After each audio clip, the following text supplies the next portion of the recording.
Hey, everybody, and welcome to this episode of Unchurned. I'm Josh Schachter, founder and CEO of UpdateAI and host of Unchurned. Joining me today is Sri Ganesan, founder and CEO of Rocketlane. Sri, I've been following Rocketlane for quite some time.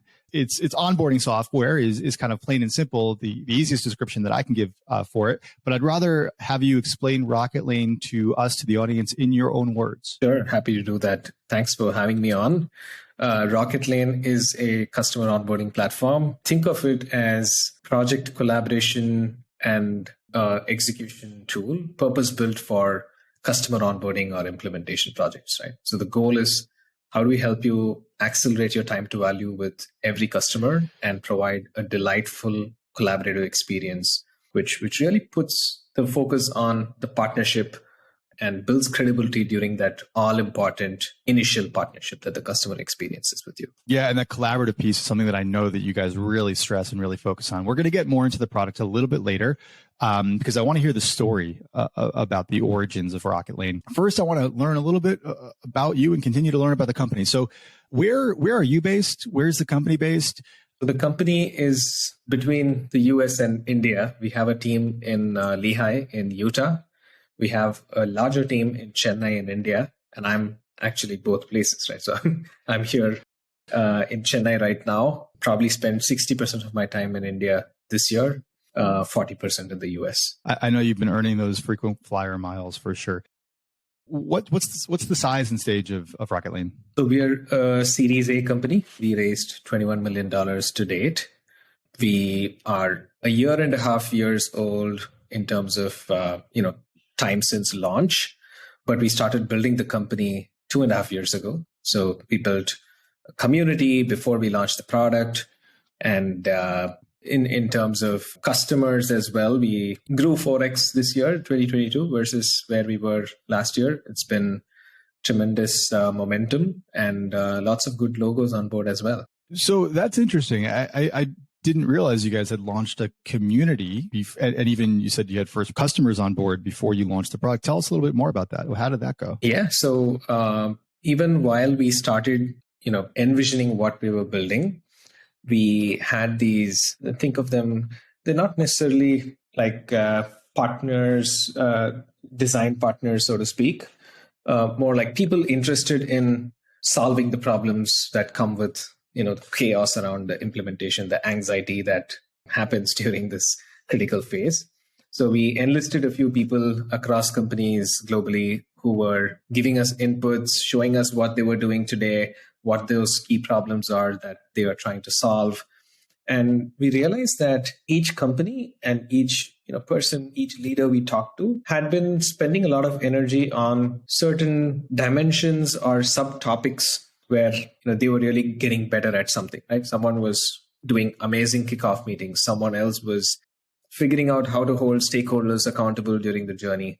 Someone else was like getting better and better at their project management part or solving some other problem. And we realized that, hey, if we let all these people talk to each other, it's going to be so valuable because they can share their knowledge and sort of solve each other's problems. And that's where we thought it was going to be worthwhile to invest in creating a community for people in implementation, onboarding, and PS, professional services roles in SaaS companies. So we started that in October 2020, just a few months after we started the company, well before we launched a product. And that sort of took a life of its own. It has its own brand. It's called Preflight and has more than 2,200 people globally now.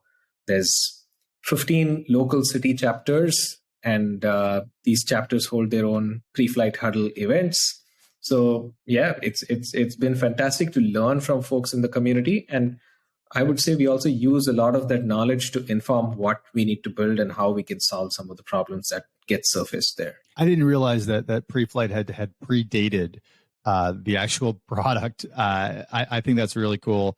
I know you guys have, I know how hard it is marketing and working on social. And I've been to a couple of your events. They've all gone really, really smoothly. So, congratulations on that, on bringing the community together even before the product was out the door. And we'll get back to marketing because I know we see, in the CS world, we see Rocketlane out there, out and about quite often. And so I want to learn more about your take on marketing. I want to rewind a little bit, even before, there was Preflight, even before there was the first line of code being built for Rocketlane. I know you had worked with some of your team previously. So give us a little bit about that origin story of Rocketlane. How did this come together? Was it the company and then the idea? Was it the idea and then the company? Give us a little bit of the backstory to Rocketlane. Sure. So this is our second SaaS startup as a founding team. So with 3 founders, we did one venture together from 2012 to 2015. This company, which was into messaging, was acquired by Freshworks, later became a product called FreshChat. Freshworks is now a public listed SaaS company. So we spent 4.5 years at Freshworks continuing to build that business. And really, we got pushed pretty quickly into the mid-market and lower end of enterprise, which is where we faced hurdles of onboarding our customers firsthand.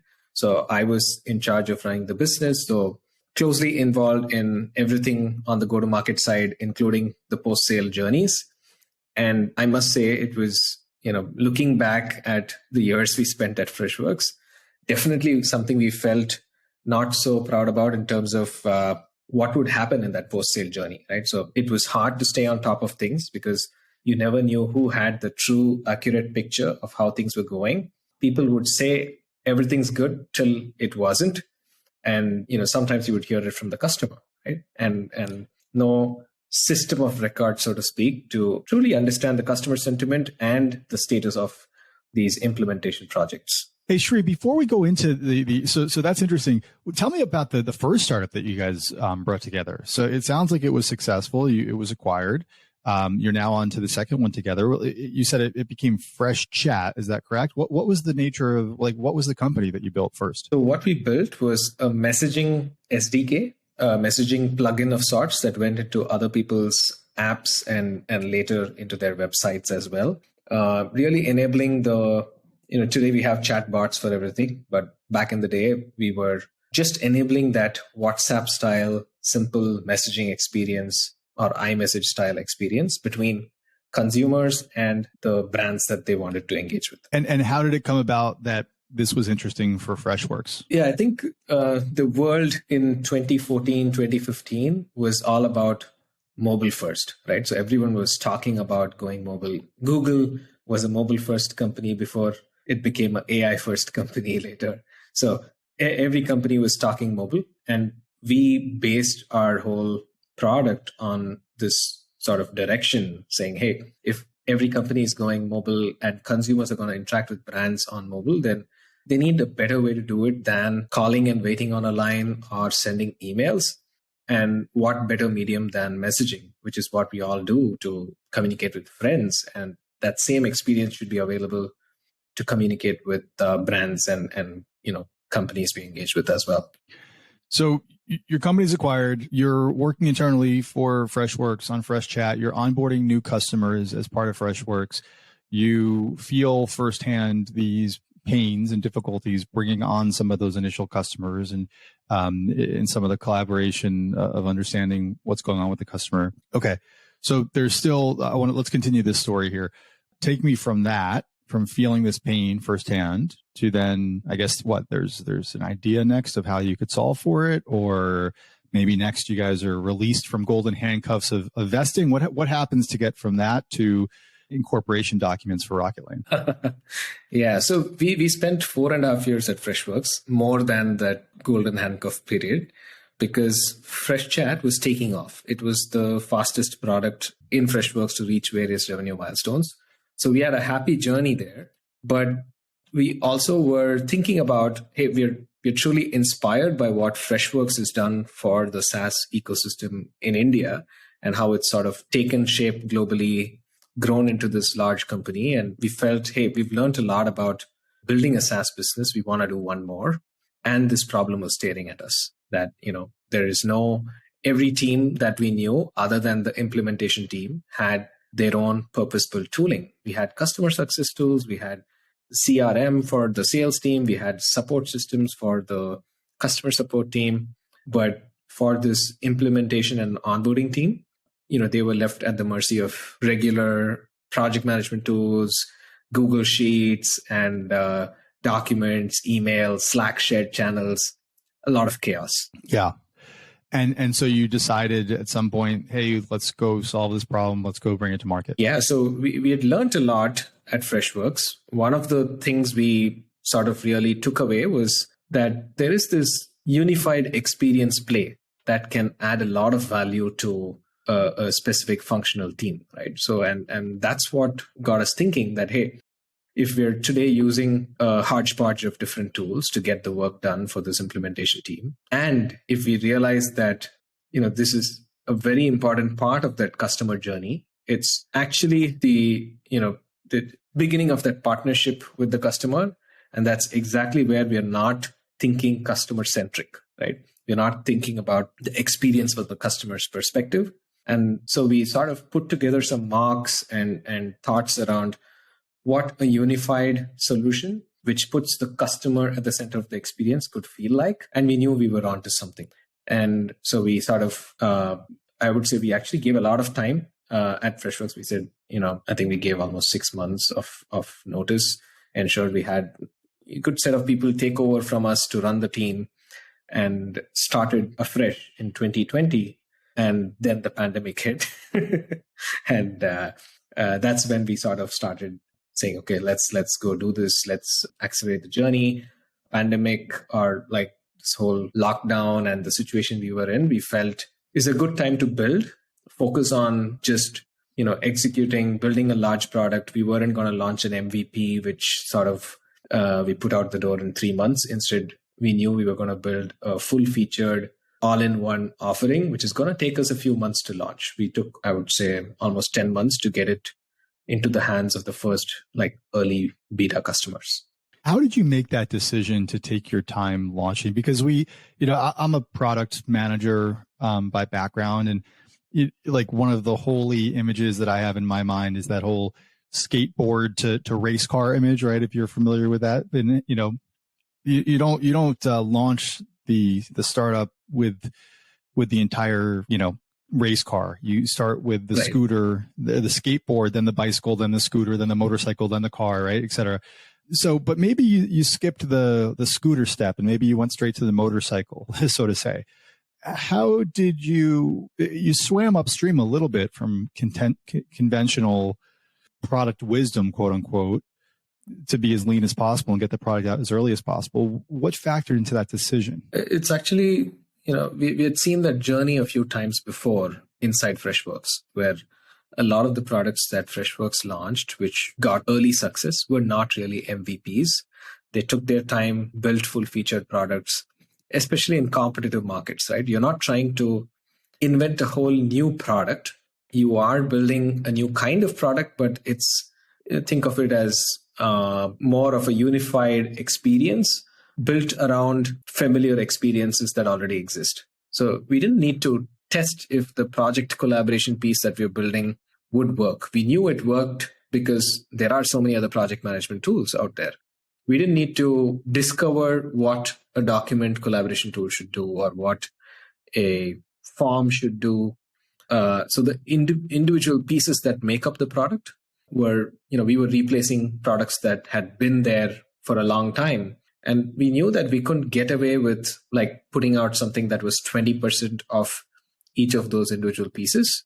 We also knew that we did not want to launch something that was doing only one of the parts. We didn't want to launch here's the project management aspect, and we'll add the rest of the capabilities, the conversation capabilities, the documents, the CSAT later, because we wanted people coming in to understand and experience our full vision, even when they sort of got started with us. Was that out of fear in some way? I mean, was it just that there was other stuff out there already folks were using as alternatives, and so you figured that the threshold for them to switch was a little bit higher, and you needed to differentiate yourself, get up to table stakes plus a little bit before you got to market? Absolutely. We felt that we needed to be 70-80% there in terms of what you would compare with existing products that people were using, and then layer on our differentiation on top of that.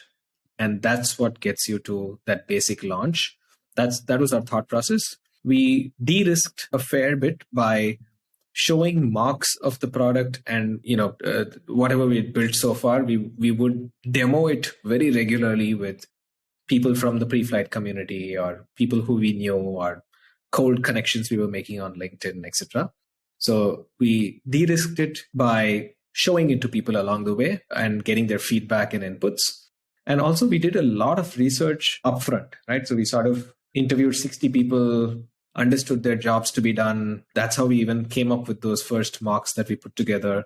So upfront work to de-risk. Also, we could afford to do this in this manner, right? So I think a lot of companies, the only choice you have maybe to do an MVP. But for us, we did raise some money pretty early on. And we had our R&D team in Chennai in India, where I think the amount of product you can build per dollar raised is slightly more. So we took advantage of that as well. So if I'm hearing you correctly, you guys had a successful startup in the past. So you were able to get a little bit of early funding from investors prior to even building the product, which is great. And that's something that's given to you on the merit of your backgrounds, right, and previous success. You also understood that this was a well-defined problem and something that you felt had already been validated in market. And so it was really about getting to a certain level of product richness and experience before you have that first exposure to the customer. I think it's a really astute approach that you took. Like I said, you hear conventional wisdom these days and talking about how you need to get as lean as possible. But that can often backfire, right? You launch a product that's not quite ready, and then you can never get that first impression back. So certainly, I think it's worked for you. You guys are growing, and we do see your name out there in the customer success community quite often these days. So, and by the way, and then as you're doing this, you're not just kind of sitting there twiddling your thumbs. You're building out your community, right? You're taking those 10 months to in parallel build out the marketing arm and community arm of your business. So absolutely. When we launched, we had a podcast, a community, a bunch of great, thought leadership pieces and articles on the blog, a lot of marketing content, which honestly, when people landed on the site, they would assume you've been there for a while. When they look at the product, there's actually one customer who told us, hey, I thought you would be like a Series C company given the maturity of the product. So that's the impression we wanted to leave them with. And I think we did a fair job at it. And the thing that people miss when we talk about MVP and so on is if you have one look at, you have all these landscape, slides that come out for different categories, right? If you look at the marketing landscape in SaaS, for example, there are so many subcategories and each subcategory has so many products. How are we going to differentiate in such crowded markets, right? And that too with solving one piece of the puzzle. So I think more startups will take the non-MVP route in SaaS to succeed. That's at least our feeling going forward. You're going to see more people move away from trying to build that initial MVP. Because the stakes are higher. There's a higher hurdle rate that you have to overcome. That makes total sense to me. So, onboarding has been buzzworthy over the past time period, I'll say. You've got Rocketlane, there's companies like Precursive, there's Baton, Guide CX. There's a bunch out there. Donna Weber evangelizes onboarding, quite often. She has her book, Onboarding Matters. And so I hear more and more and see more and more around onboarding. Why is that? I think customer success is coming of age, right? So sort of CS was getting established as a function and a category between, say, 2013 and now. And once people understood and put in the tooling and did their analysis, I guess one of the things people figured is that a lot of that churn or unhappiness in customers and so on can be easily attributed to what happens in that initial part of the journey. If you do a great job during the first onboarding and implementation phase, then you're creating advocates for your brand. You're putting your customer success team on the offensive with the customer. They can, go and focus on upsell, cross-sell, and so on. Versus if you did a sloppy job early on in the journey, then customer success is on the back foot from the get-go, right? And these, you realize that you didn't get the customer to value on time. You did not get them set up with things in a way in which all their goals are met. And so what was important was to solve for that consistency in the journey, in that initial journey. And accelerate how quickly we can get customers to value. And when we do that, the whole partnership is off to a better start, and you can expect better outcomes with the customer. So I think all that churn analysis probably pointed to onboarding being one of those places where things actually went wrong. And so a lot more companies want to solve things over there. They know that there is profound impact on NRR or NDR. It's highly correlated with how your onboarding goes. So a little bit of a double-edged sword, having a lot of companies that are in the market, a lot of different products that are approaching similar problems. Of course, it validates the problem that it's acute. It also gives you competition, like we've talked about. How do you, actually, I don't want to ask this. I was going to ask, how do you differentiate Rocketlane? But what I'm more interested in is, I see Rocketlane at all these conferences and events, and you've really, like we've talked about, you've done a really nice job of getting the name out there. You have not been afraid to spend marketing dollars. And so I want to learn more about your mindset in that regard of marketing. How do you approach marketing in this space? Yeah, so I think one of the first things our seed investor, one of our VC partners, told me was, hey, I know you guys will build a great product, but last time around, you didn't do much marketing of it. The product was there. It was used by some amazing brands, but that global success is not something you got to. I really hope you fix that this time around, right? And that sort of stuck with me as something that was not just a VC, giving random advice, but someone who knew me, someone who had followed our previous journey, giving me genuine input. And so I thought about it. Like we really had built a great product the last time around. And this time as well, I would say we have a best-in-class product. It's more complete and robust and has more breadth than most products in our space. And so I wanted to do justice to what we were building, right? And that's where this whole let's invest early in marketing came from, that every function in Rocketlane should be world-class. It's not just we build the best product and leave the rest to, for customers to figure out. Instead, we should be helping those customers find us, know about us. And it's a new category. I actually read this book by Anthony Canada, who is the CMO of Gainsight, about category creation, right? And I would say I've followed a lot of the things that were in that book to the T, including investing in events. We did the first ever customer onboarding conference last year, Propel, right? And it's again going to be out in, we just announced that in April this year, 2023, April, we will be doing the second edition of Propel. So, invest in a community, put together these, ad hoc events in the community, go and present yourselves well. I would say we've had the best booth presence in a lot of the events we've been at. You also, of course, know we always have the best swag. So that's the kind of thing we want to do. Right? You do. Yeah, we want to make our presence felt. And when people come and then watch, learn about Rocketlane, watch our demo, we, really leave them with those ideas to carry back, and they're going to make a case for us in their organization because they've seen us as a high quality, world-class company that's passionate about the problem you're solving, has built a community, has a podcast, has all of these great resources for them to do their job well, and also has a kick-ass product, right? So that's sort of the approach we've taken, where we want to make sure that, we have a seat at the table in every deal, and then that gives the ability for our sales team and our product to do its thing. We are now into 2023. To the extent that you can share, what was the outcome of all those efforts in 2022? And what I'm asking here, Sri, are numbers. So I'll push. You can push back. I'll push, and you push back. Yeah, sure. Rather than give you direct numbers, I can tell you some of the names that have come on board, and I think that'll give you an idea of what numbers should be, right? So think about companies like Clary, Carta, Mixmax, Vidyard, Pave, Afterpay, FrontApp. A lot of these leading brands in their categories are all our customers now, right?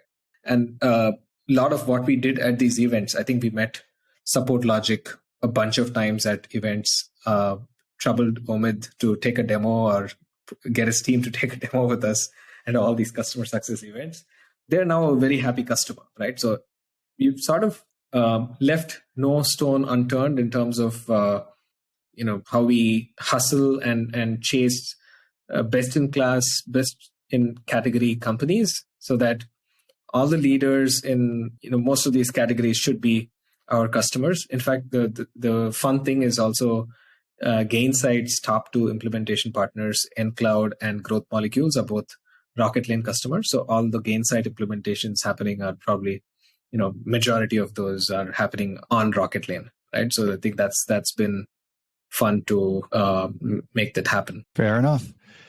What's your vision for Rocketlane? Let's look into the future 5 years from now. What is Rocketlane? So Rocketlane 5 years from now is going to be the default platform for any kind of customer-facing project. We look at onboarding or implementation projects as our beachhead into a much wider market, which is all kinds of customer-facing projects, whether it's a marketing agency that wants to run a project with a client, or a professional services team of some sort, or a consulting company that's running client-facing projects. I love it. Just save the customer collaboration in terms of meetings you have with customers to UpdateAI, and then we're good. Of course. Sri, thank you so much for being on the program. Congratulations on your growth. Wishing you guys all the best in 2023, and it was a pleasure having you. Thank you so much for the opportunity, Josh.